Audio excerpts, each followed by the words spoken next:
Hello everyone, I'm Shrishti Patel. I'm from Marathwada Mitra Mandal College, Pune. I'm going to talk about environmental education, the need of time. Environment is where we all meet. It is the one thing all of us share. The sweet humming of the birds in the morning, the banyan tree on which you used to swing when you were kids, climbing on the mango trees, perfect member of childhood in India. But sadly, what we see today are huge buildings, lots of traffic. We rarely come across a banyan tree. When was the last time you saw a bird? Must have been ages ago. We don't really care about our environment, do we? All we care about is money. How we can save a lot of money to buy a new house or a new car.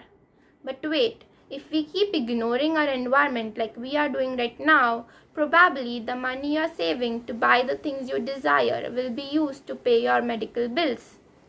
WHO estimates that around 4.8 million people die every year prematurely due to respiratory disorders, directly linked to air pollution.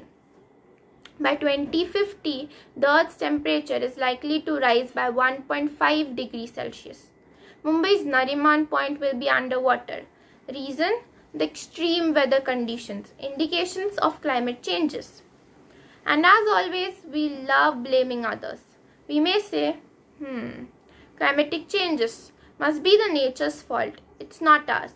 We, the environmental villains, are the ultimate masterminds behind all the crises we are facing today.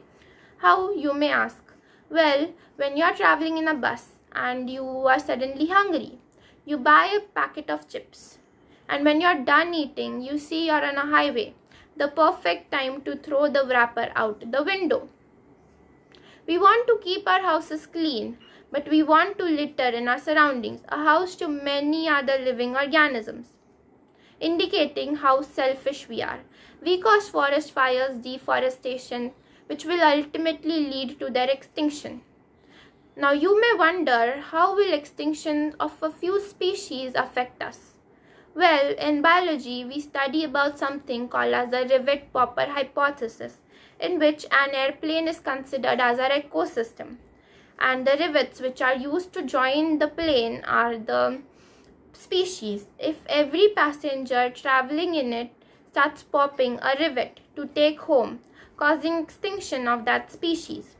Initially, the flight safety may not be affected much, but as more and more rivets are being removed, the plane becomes dangerously weak, causing an ecosystem imbalance. In short, if one species in a food web goes extinct, the others are affected, and it will eventually lead to their extinction too.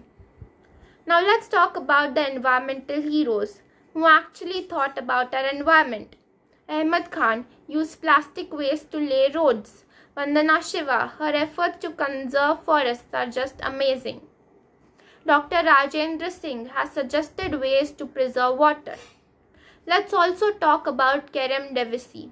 He invented something called the traffic turbines, which use the wind energy produced by the vehicular traffic to generate electricity. If we could find a way to implement this technology in India, we would have a lot of electricity, which is now a basic requirement.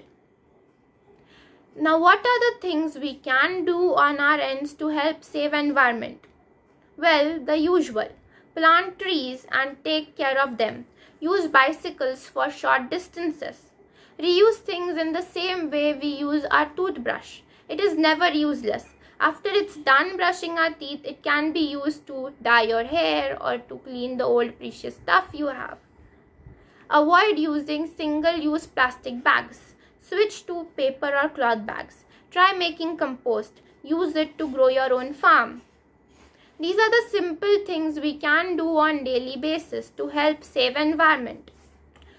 You must have heard about the ozone hole healing itself just a few months after lockdown, suggesting that nature can still heal itself if it is given the urgent attention it needs.